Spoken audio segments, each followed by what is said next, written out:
on the question of the importance of the United Nations as a political, so United Nations has a role as a political institution because, okay, United Nations is countries and countries have a political interest, but countries coming at the UN should go up from their own interest to the UN interest, humanitarian wars, and what UN represent for the peace in the world.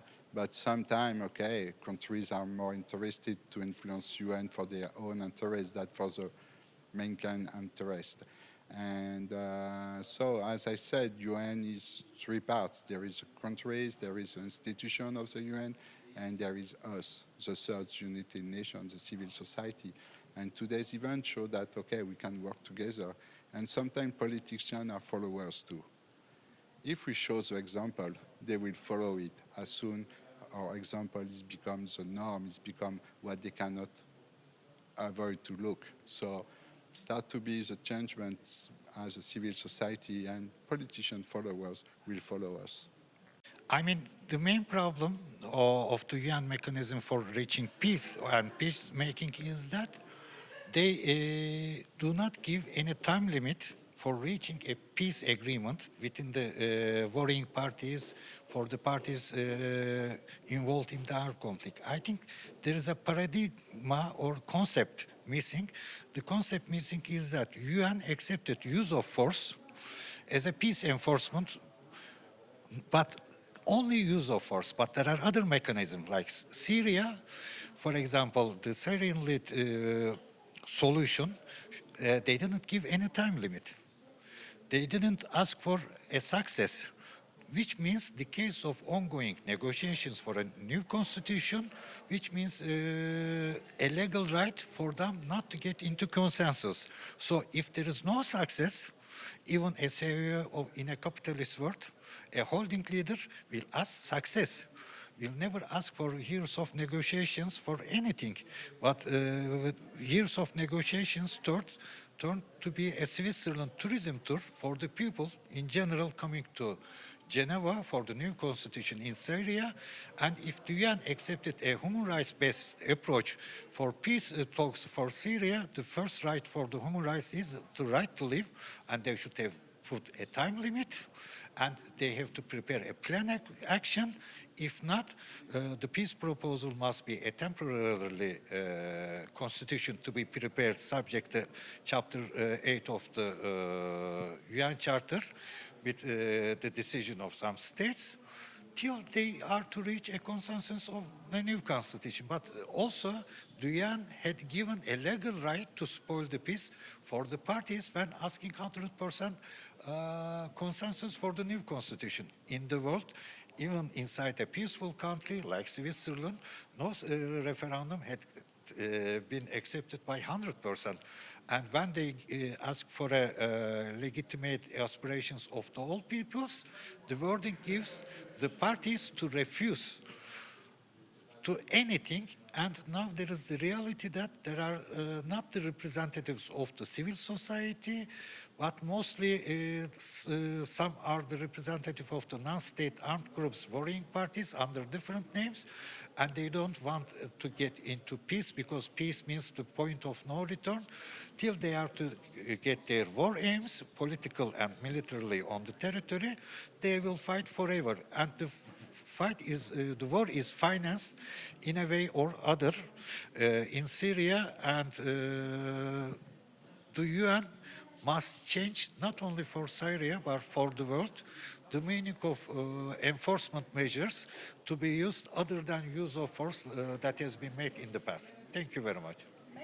It is very important to speak about human rights for those who can't speak about it, and to be a voice and to actually criticize also what we are doing and to see how we can improve, to actually talk with different points of views on why it is so important to collaborate, but also to analyze what we have been doing all those years and what we can improve on doing to do better for the humankind. To keep talking about also the laws that we have, the articles, but also the politicians, that what they have been preaching, to see that. And then today what I personally learned is that not only that is enough. We're talking about humans, the crisis that we are talking about. It's children's life. We have to take that as very critical, but also how longer we take the time to deal with these situations, how longer people are suffering. And that's something we should, as soon as possible, stop it. And that could be achieved different ways. And today it was really focused on more the academic side and really on the UN. But then also with the UN, we can question what can we actually do? Who is the UN? You know, at the end of the day, it is humans. And then it's not just like this constitution, that constitution. What can we then improve? If this is the case, how can we then change it to actually see the difference? So that was quite impressive to actually face the truth that the UN is not the perfect solutions, that we haven't found it yet, but to try and not give up. I think that was very fun, useful information today. ما يخص الأمم المتحدة هناك مستويان. المستوى الأول أن بقاء الأمم المتحدة حتى مع ضعفها وحتى مع ترهل هذه المنظمة الدولية وعدم فاعليتها في الكثير من القضايا، إلا أن وجودها يظل مهم جدا للأمن والسلم الدوليين.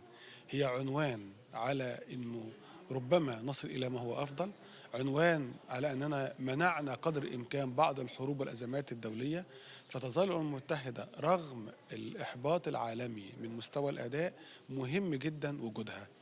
للأسف الشديد أنه عشان نطور عصبة الأمم وقعت حرب عالمية ثانية، ثم تم هدم عصبة الأمم وبناء منظمة جديدة. لا نحتاج إلى حرب عالمية ثالثة لكي ننشئ منظمة جديدة، وبالتالي أنا مع مسار، وهذا هو المسار الثاني، إصلاح الأمم المتحدة. في أدبيات في الإصلاح من بطرس غالي إلى جوتيريش، هناك أدبيات لهذا الإصلاح، وبالتالي أنا يعني أعزز في هذه الندوة تحدثنا عن ذلك، عن تعزيز آليات إصلاح الأمم المتحدة. أيضا يجب أن نفرق بين مجلس الأمن المعطل بالضرورة نتيجة تكوينه الصعب جدا، وبين آليات أخرى منها الأمين العام ودوره، الوكالات المتخصصة ودورها، الجمعية العامة. وبالتالي اختزال الأمم المتحدة في مجلس الأمن ليس الأنسب، إنما هناك إطار موازي اللي هو جهاز الأمين العام والأجهزة الأخرى في الأمم المتحدة. تفعيل ما هو خارج مجلس الأمن قد يكون أسهل، العودة إلى مجلس الأمن من أجل تطويره وإعادة النظر في حق الفيتو قد يكون أنسب في مرحلة تالية، إنما في كل الأحوال الغضب على الأمم المتحدة لا ينبغي أن يكون طريقا لهدم الأمم المتحدة. الورشة التي عقدت اليوم والأوراق التي قدمت يعني تتناول التحديات الكبيرة للمتحدة في منطقة الشرق الأوسط وشمال أفريقيا. نحن بحاجة حقيقة في منطقتنا أن نتحدث عن هذا الدور نتيجة الأزمات الكثيرة والمتوالية والمتتالية في منطقتنا، ابتداء من فلسطين والقضية الفلسطينية في عام 48 وحتى هذا اليوم. وبالتالي اليوم نحن نجد أن الأمم المتحدة دورها يكاد يعني يكون غير مؤثر في منطقتنا نتيجة الصراعات والحروب التي تبدأ ولا تنتهي، وإن انتهت تكون أو يكون دور الأمم المتحدة دور هامشي في حل هذه الأزمات. منطقتنا بحاجة إلى كثير من التنمية، كثير من البناء، وكما ذكرنا أن تواتر الأوضاع غير المستقرة، حروب ثم إرهاب، حروب ثم إرهاب، كل هذه الأوضاع لا تخلق منطقة قادرة على التنمية، على البناء، على الذهاب نحو المستقبل. لذلك اليوم شعوب المنطقة بالتحديد تعول كثيرا حقيقة على دور الأمم المتحدة، لأن هذا الكيان العالمي الأكبر واليفترض أن يكون الأقدر على القيام بهذا الدور الذي يساعد أولا على حفظ الأمان والسلام لدول المنطقة، وثانيا على البناء والتنمية والازدهار في دول العالم، وأخيرا على الحفاظ على حقوق الإنسان. اليوم جزء كبير حقيقة من شعوب المنطقة تعاني، ملايين اللاجئين، ملايين المفقودين، ملايين القتلى، الجوعى، أطفال في وضع صعب جدا، وبالتالي دور الأمم المتحدة بحاجة إلى إعادة النظر في منطقتنا، وبالتالي القدرة على القيام بدور صحيح. إصلاح الأمم المتحدة مشروع تم الحديث عنه كثيرا، وأعتقد يجب أن إصرار على هذا الحديث، وخصوصا مع دخولنا في الألفية الجديدة.